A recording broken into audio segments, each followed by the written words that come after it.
عورتیں یہ واقعہ ضرور سنیں۔ ایک یہودی عالم نے بیچ بازار میں رسول اللہ صلی اللہ علیہ وسلم کی چادر گستاخانہ انداز میں کھینچ کر اپنا قرض مانگا تو جواب میں حضرت عمر نے بھی اس کو ایسی بات کہہ دی کہ اللہ کے رسول صلی اللہ علیہ وسلم کو ان کا یہ طرز عمل پسند نہ آیا اور فرمایا کہ بسم اللہ الرحمن الرحیم۔ سیرت نگاروں کی اکثریت کے مطابق حضور اکرم صلی اللہ علیہ وسلم کی ولادت باسعادت 12 ربیع الاول بروز سوموار ہوئی۔ ابن کثیر حضرت ابن عباس رضی اللہ تعالیٰ عنہ سے روایت کرتے ہیں کہ رسول اللہ صلی اللہ علیہ وسلم کی ولادت بھی سوموار کے دن، بعثت بھی سوموار کے دن، مکہ سے ہجرت بھی سوموار کے دن، مدینہ میں تشریف آوری بھی سوموار کے دن اور رحلت بھی سوموار کے دن ہوئی۔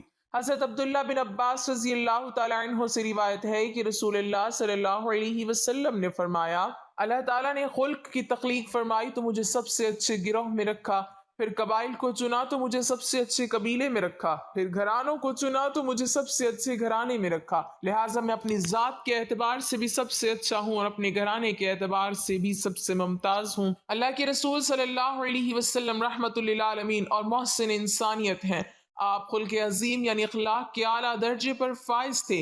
اللہ کے رسول صلی اللہ علیہ وسلم مکہ میں کنویں کے قریب سے گزر رہے تھے۔ آپ صلی اللہ علیہ وسلم نے ایک بوڑھی عورت کو دیکھا جو پانی کا مٹکا اپنے سر پر اٹھانے کی کوشش کر رہی تھی مگر بڑھاپے کی وجہ سے اٹھایا نہیں جا رہا تھا۔ آپ صلی اللہ علیہ وسلم نے پانی کا مٹکا اپنے سر پر اٹھا لیا اور بوڑھی مائی کی گھر کے دروازے کے سامنے رکھ دیا۔ بوڑھی مائی نے کہا، بیٹا بہت شکریہ، آپ صلی اللہ علیہ وسلم میرا سہارا بنے۔ میرے پاس کوئی کھجور، روٹی کا ٹکڑا اور سکہ نہیں کہ میں آپ صلی اللہ علیہ وسلم کو صلہ کے طور پر دے سکوں، مگر بیٹا میں آپ صلی اللہ علیہ وسلم کو ایک نصیحت کرتی ہوں کہ مکہ میں محمد صلی اللہ علیہ وسلم نام کا ایک شخص نوجوانوں کو گمراہ کر رہا ہے، ان کو آباء و اجداد کے دین سے ہٹا رہا ہے، بیٹا اس کی باتوں میں نہ آنا۔ آپ صلی اللہ علیہ وسلم نے کہا، ماں جی میں احترام کے ساتھ آپ کی بات سے اختلاف کرتا ہوں کیونکہ میں ہی محمد صلی اللہ علیہ وسلم ہوں۔ آپ صلی اللہ علیہ وسلم نے دوسرے دن صبح ایک ٹوکری بوڑھی عورت کے گھر کے باہر رکھ دی جس میں روٹی، کھجورے اور چند سکے تھے۔ آپ صلی اللہ علیہ وسلم نے دروازے پر دستک دی تاکہ بوڑھی مائی ٹوکری اٹھا لے۔ دستک دینے کے بعد آپ واپس چلے آئے تاکہ بوڑھی مائی شرمندہ نہ ہو۔ بوڑھی مائی نے ٹوکری دیکھ کر اللہ کے رسول صلی اللہ علیہ وسلم کے حسن سلوک سے متاثر ہو کر کلمہ پڑھ لیا۔ ایک مستند روایت کے مطابق حضور اکرم صلی اللہ علیہ وسلم نے ایک یہودی عالم سے چند اشرفیاں قرض لیں۔ کچھ دن گزرنے کے بعد یہودی قرض واپس لینے کے لیے آپ صلی اللہ علیہ وسلم کے پاس پہنچ گیا۔ آپ صلی اللہ علیہ وسلم نے فرمایا، فی الحال تمہارا قرض ادا کرنے کے لیے کچھ نہیں ہے۔ یہودی نے کہا، جب تک آپ میرا قرض واپس نہیں کریں گے میں آپ صلی اللہ علیہ وسلم کو نہیں چھوڑوں گا۔ صحابہ اکرام نے یہودی کو ڈانٹ کر بھگانا چاہا مگر آپ صلی اللہ علیہ وسلم نے منع فرمایا اور آپ صلی اللہ علیہ وسلم اس کے پاس بیٹھے رہے یہاں تک کہ رات گزر گئی اور صبح ہو گئی۔ یہودی آپ صلی اللہ علیہ وسلم کا رویہ دیکھ کر حیران رہ گیا کہ آپ صلی اللہ علیہ وسلم نے طاقت اور اختیار کے باوجود برداشت کا مظاہرہ کیا۔ یہودی نے نہ صرف قرض معاف کر دیا بلکہ اسلام قبول کر کے اپنی ساری دولت آپ صلی اللہ علیہ وسلم کے سپرد کر دی۔ حضرت ابو ہریرہ رضی اللہ تعالیٰ عنہ سے روایت ہے کہ جب صحابہ نے حضور اکرم صلی اللہ علیہ وسلم سے مشرکین کے لیے بد دعا کرنے کو کہا تو آپ صلی اللہ علیہ وسلم نے فرمایا، میں لعنت کرنے کے لیے نہیں آیا بلکہ رحمت بنا کر بھیجا گیا ہوں۔ سلیمان ندوی رحمۃ اللہ علیہ نے اپنے خطبات میں فتح مکہ کے دن مشرکین کی کیفیت کا اظہار ان الفاظ میں کیا، مکہ جب فتح ہوا تو حرم کے صحن میں جہاں آپ صلی اللہ علیہ وسلم کو گالیاں دی گئیں اور نجاستیں پھینکی گئیں، آپ صلی اللہ علیہ وسلم کے قتل کی تجویز منظور ہوئی۔ قریش کے تمام سردار مفتوحہ کھڑے تھے، ان میں وہ بھی تھے جو اسلام کو مٹانے کے لیے ایڑی چوٹی کا زور لگا چکے تھے، وہ بھی تھے جو آپ کو جھٹلایا کرتے تھے، وہ بھی تھے جو آپ کی ہجویں کہا کرتے تھے، وہ بھی تھے جو آپ صلی اللہ علیہ وسلم کو گالیاں دیا کرتے تھے، وہ بھی تھے جنہوں نے آپ صلی اللہ علیہ وسلم پر پتھر پھینکے تھے اور ان کے راستے میں کانٹے بچھائے تھے، وہ بھی تھے جنہوں نے آپ صلی اللہ علیہ وسلم کے عزیزوں کا خون ناحق کیا تھا، ان کے سینے چاک کیے تھے اور ان کے دل و جگر ٹکڑے ٹکڑے کیے تھے، وہ بھی تھے جو غریب اور بے کس مسلمانوں کو ستاتے تھے، ان کے سینوں پر اپنی جفاکاری کی آتشیں مہریں لگاتے تھے، ان کو جلتی ریت پر لٹاتے تھے، دہکتے کوئلوں سے ان کے جسم داغتے تھے، آج یہ سب مجرم سرنگوں تھے، پیچھے 10,000 خون آج شام تلوار محمد صلی اللہ علیہ وسلم کے ایک اشارے کی منتظر تھیں۔ حضور اکرم صلی اللہ علیہ وسلم بیت اللہ کی دہلیز پر کھڑے تھے، ان کو اپنی نگاہوں سے دیکھ رہے تھے۔ وہ سب سر جھکائے آپ کے حکم کے منتظر تھے۔ آپ صلی اللہ علیہ وسلم کی زبان مبارک سے یہ الفاظ نکلے، بتاؤ آج میں تمہارے ساتھ کیا سلوک کروں؟ انہوں نے جواب دیا، تو ہمارا کریم بھائی ہے اور کریم بھائی کا بیٹا ہے۔ دوسرے ہی لمحے آپ صلی اللہ علیہ وسلم نے فرمایا، تم پر کوئی دوش نہیں، جاؤ تم سارے کے سارے آزاد ہو۔ انسانی تاریخ میں تحمل اور برداشت کا اس سے بہتر اور کوئی نمونہ نہیں ملتا۔ ایک دفعہ آپ صلی اللہ علیہ وسلم مدینہ کی گلیوں سے گزر رہے تھے کہ آپ صلی اللہ علیہ وسلم نے ایک بچے کو روتے ہوئے دیکھا۔ آپ صلی اللہ علیہ وسلم اس بچے کے قریب گئے اور پوچھا، بیٹا تم کیوں رو رہے ہو؟ بچے نے کہا، یا رسول اللہ میری نہ ماں ہے نہ باپ ہے، میں یتیم ہوں۔ آپ صلی اللہ علیہ وسلم نے اس یتیم بچے کے سر پر ہاتھ رکھا اور شفقت سے کہا، آج سے میں تمہارا باپ ہوں۔ حضرت عائشہ رضی اللہ تعالی عنہ تمہاری ماں ہے۔ آپ اس بچے کو اپنے گھر لے آئے۔ جب آپ کی وفات ہوئی تو آپ کی زرہ ایک یہودی کے پاس رہن تھی۔ حضرت عائشہ رضی اللہ تعالی عنہ سے روایت ہے، فرماتی ہیں کہ رسول اللہ صلی اللہ علیہ وسلم نے ایسے حال میں وفات پائی کہ آپ کی زرہ 30 سال جو کے بدلے ایک یہودی کے پاس رہن رکھی ہوئی تھی۔ ہمارے اکثر علماء کی تحقیق یہ ہے کہ ایک سال تقریباً 3.5 سیر کا ہوتا تھا۔ اس حساب سے 30 سال جو قریب 2.5 من کے ہوئے۔ حدیث کا مقصد اور منشا یہ ہے کہ حضور صلی اللہ علیہ وسلم کی حیات مبارکہ کے بالکل آخری ایام میں بھی، جبکہ قریب پورے عرب کے آپ فرما روا بھی تھے، آپ کے گھر کے گزارا خواہ حال یہ تھا کہ مدینہ کے ایک یہودی کے پاس اپنی قیمتی زرہ رہن رکھ کر آپ نے صرف 30 سال جو وفات سے کچھ پہلے قرض لیے تھے۔ مسلمانوں کو چھوڑ کر کسی یہودی سے قرض لینے کی مصلحت مدینہ کے مسلمانوں میں بھی ایسے متعدد افراد ہونے کے باوجود جن سے ایسے چھوٹے قرض غالباً ہر وقت لیے جا سکتے تھے، کسی یہودی سے قرض لینے کی چند مصلحتیں ہو سکتی ہیں۔ ایک یہ کہ آپ نہیں چاہتے تھے کہ اپنے اہل محبت اور نیاز مندوں میں سے کسی کو اس حالت اور اس قسم کی ضرورت کا علم ہو، کیونکہ پھر وہ بجائے قرض کے ہدیہ وغیرہ کے ذریعے آپ کی خدمت کرنا چاہتے اور اس سے ان پر بار پڑتا۔ نیز اس صورت میں ان سے قرض منگوانے میں ایک قسم کی طلب اور تحریک ہو جاتی، اور غالباً دوسری بڑی وجہ یہ تھی کہ آپ اس شبہ اور شائبہ سے بھی بچنا چاہتے تھے کہ آپ کے ذریعے اہل ایمان کو دین کی جو دولت ملی اس کے عوض آپ کوئی حقیر سے حقیر بھی دنیاوی فائدہ ان سے اٹھائیں۔ اس لیے مجبوری اور ضرورت کے موقع پر آپ قرض بھی غیر مسلموں سے لینا چاہتے تھے۔ تیسری مصلحت اس سے غالباً یہ بھی تھی کہ لین دین کے یہ تعلقات غیر مسلموں سے رکھنے میں ان کی آمد و رفت اور ملنے جلنے کے مواقع پیدا ہوتے تھے، اور اس کا راستہ کھلتا تھا کہ وہ لوگ آپ کو اور آپ کی سیرت کو جانے اور جانچے، اور ایمان اور رضا الہی کی دولت سے وہ بھی بہرور ہو جائیں۔ چنانچہ یہ نتائج ظہور میں بھی آئے۔ مشکات ہی میں امام بیکہی کی دلائل النبوہ کے حوالے سے مدینہ ایک بڑے دولت مند یہودی کا یہ واقعہ مذکور ہے کہ رسول اللہ صلی اللہ علیہ وسلم نے اس سے کچھ قرض لیا تھا۔ وہ تقاضے کو آیا تو آپ نے عذر کیا کہ اس وقت ہم خالی ہاتھ ہیں، اس لیے تمہارا قرض ادا کرنے سے آج ہم مجبور ہیں۔ اس نے کہا کہ میں تو لیے بغیر نہیں جاؤں گا، چنانچہ جم کے وہیں بیٹھ گیا، یہاں تک کہ پورا دن گزر گیا اور رات بھی گزر گئی، اور حضور صلی اللہ علیہ وسلم نے اس دوران میں اس یہودی کی موجودگی ہی میں ظہر، عصر، مغرب، عشاء اور فجر کی نماز ادا فرمائی۔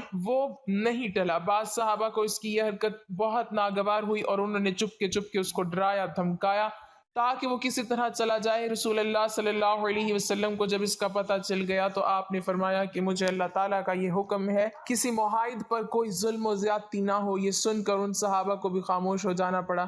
پھر کچھ وقت گزرنے کے بعد اس یہودی نے کہا کہ دراصل میں روپیے کے تقاضے کے لیے نہیں آیا تھا، بلکہ میں یہ دیکھنا اور جانچنا چاہتا تھا کہ وہ اوصاف و علامات آپ میں موجود ہیں یا نہیں جو تورات میں آخری زمانے میں آنے والے پیغمبر کے بیان کیے گئے ہیں۔ اب میں نے دیکھ لیا اور مجھے یقین ہو گیا کہ آپ ہی وہ نبی موعد ہیں۔ اس کے بعد اس نے کلمہ شہادت پڑھا، اپنی ساری دولت حضور صلی اللہ علیہ وسلم کی خدمت میں پیش کر کے عرض کیا، ھذا مالی فاحکم فیہ بما اراک اللہ، یہ میرا سارا مال حاضر ہے، اب آپ اللہ کی تعلیم و ہدایت کے مطابق اس کے بارے میں جو چاہیں فیصلہ فرمائیں اور جس مصرف میں چاہیں اس کو صرف فرمائیں۔ عمر بن حفص بن خیاس نے بیان کیا، کہا کہ مجھ سے میرے باپ نے بیان کیا، ان سے آمش نے بیان کیا، کہا کہ ہم نے ابراہیم کے سامنے قرض میں گروی رکھنے کا ذکر کیا تو انہوں نے کہا کہ اس میں کوئی حرج نہیں ہے۔ پھر ہم سے اسود کے واسطے سے بیان کیا کہ ان سے عائشہ رضی اللہ تعالی عنہ نے بیان کیا کہ نبی کریم صلی اللہ علیہ وسلم نے مقررہ مدت کے قرض پر ایک یہودی سے غلہ خریدا اور اپنے زرہ ان کے یہاں گروی رکھی تھی۔ مقصد باب یہ ہے کہ غلہ بوقت ضرورت ادھار بھی خریدا جا سکتا ہے، اور ضرورت لاحق ہو تو اس کے قرض کے سلسلے میں اپنی کسی بھی چیز کو گروی رکھنا بھی جائز ہے، اور یہ بھی ثابت ہوا کہ اس قسم کے دنیاوی معاملات غیر مسلموں سے بھی کیے جا سکتے ہیں۔ زید بن ثانہ اسلام قبول کرنے سے پہلے ایک یہودی عالم تھا۔ اس نے تورات شریف میں آپ صلی اللہ علیہ وسلم کی صفات پڑھ رکھی تھیں۔ حق کا متلاشی تھا۔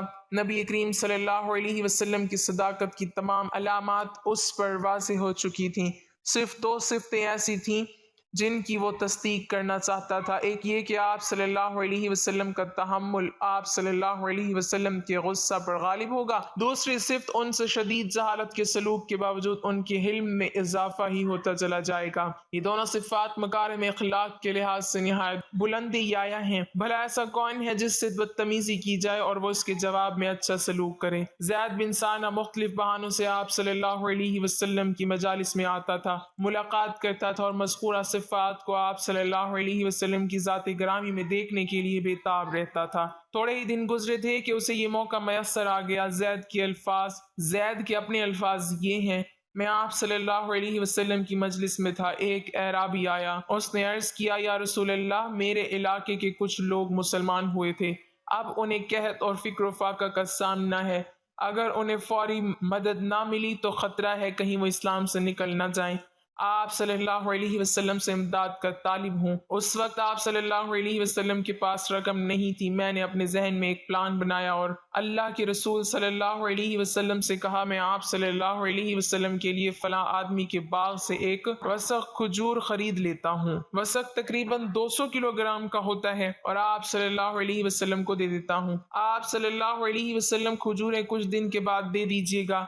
اللہ کے رسول صلی اللہ علیہ وسلم نے فرمایا، کسی خاص شخص سے خریدنے کی بات نہ کرو، بلکہ تم مجھ سے یہ کھجوریں ایک خاص مدت کے بعد وصول کر لینا اور ادائیگی ابھی کر دو۔ میں نے اپنی پوٹلی کھولی، اس میں سے 80 دینار نکالے اور آپ صلی اللہ علیہ وسلم کے حوالے کر دیے۔ آپ صلی اللہ علیہ وسلم نے اسی وقت اعرابی کو بلایا اور اسے رقم دے کر فرمایا، اپنے علاقے میں فوراً واپس چلے جاؤ اور لوگوں کی مدد کرو، ابھی کھجوروں کی ادائیگی کے وعدے کی میعاد میں 2-3 دن باقی تھے کہ میں نے ان کے تحمل و بردباری کی آزمائش کا فیصلہ کر لیا۔ ایک جنازے کی ادائیگی کے لیے آپ حضرات ابوبکر صدیق، عمر فاروق اور دیگر صحابہ اکرام رضی اللہ عنہم کے ساتھ جنت البقیع تشریف لے گئے۔ جنازہ سے فارغ ہوئے تو میں بھی وہاں پہنچ گیا۔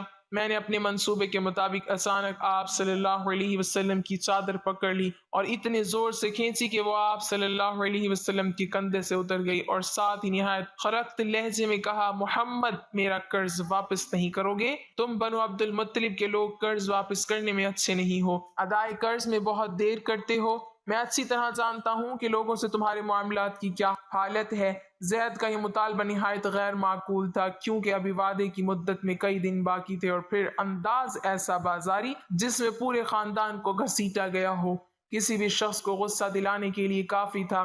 عمر فاروق رضی اللہ عنہم آپ کے ساتھ ساتھ تھے اور اس کی بکواس سن رہے تھے۔ وہ بھلا کہاں خاموش رہنے والے تھے، فوراً بولے، او اللہ کے دشمن، تمہاری یہ جرت کہ تم اللہ کے رسول صلی اللہ علیہ وسلم کے ساتھ اس قسم کی گھٹیا گفتگو کر رہے ہو، یہ میں کیا دیکھ سن رہا ہوں؟ اس ذات کی قسم جس نے آپ صلی اللہ علیہ وسلم کو حق کے ساتھ مبعوث فرمایا، اگر مجھے ان کی پاسداری نہ ہوتی تو تمہاری اس بدتمیزی پر تمہاری گردن اڑا دیتا۔ تمہیں یہ جرت کیسے ہوئی کہ تم ایسی واہیات گفتگو کرو؟ اب ذرا اللہ کے رسول صلی اللہ علیہ وسلم کا رد عمل ملاحظہ فرمائیں۔ اتنی سخت گفتگو سننے کے باوجود بھی آپ صلی اللہ علیہ وسلم مشتعل نہیں ہوئے۔ آپ صلی اللہ علیہ وسلم کے چہرے پر بدستور مسکراہٹ موجود رہی۔ آپ صلی اللہ علیہ وسلم نے عمر فاروق کو مخاطب کیا اور فرمایا عمر ایسی بات نہ کرو، بلکہ تمہیں چاہیے تھا کہ تم مجھ سے یہ کہتے کہ میں اس کا قرض خوش اسلوبی سے ادا کروں، اور اسے یہ سمجھاتے کہ میاں قرض کا تقاضا بھلے طریقے سے کرو۔ پھر حکم دیا عمر جاؤ اور اس کا قرض واپس کرو، اور ہاں چونکہ تم نے اسے ڈرایا دھمکایا ہے اس لیے اسے 20 سا تقریباً 50 کلو کھجوریں زیادہ ادا کرو۔ زید بن ثانہ نہایت توجہ سے یہ گفتگو سن رہا تھا اور حیران تھا کہ اس قدر اشتعال انگیز گفتگو کے باوجود بھی آپ صلی اللہ علیہ وسلم حسب سابق تبسم کنا ہیں۔ بلا شبہ آپ صلی اللہ علیہ وسلم کا حلم آپ کے غصے پر سبقت لے گیا۔ زید کہتے ہیں کہ عمر فاروق مجھے ساتھ لے کر بیت المال گئے، میرا قرض واپس کیا اور حسب ہدایت 20 سا کھجوریں دیں اور پوچھا تم ہی بتاؤ تم کون ہو؟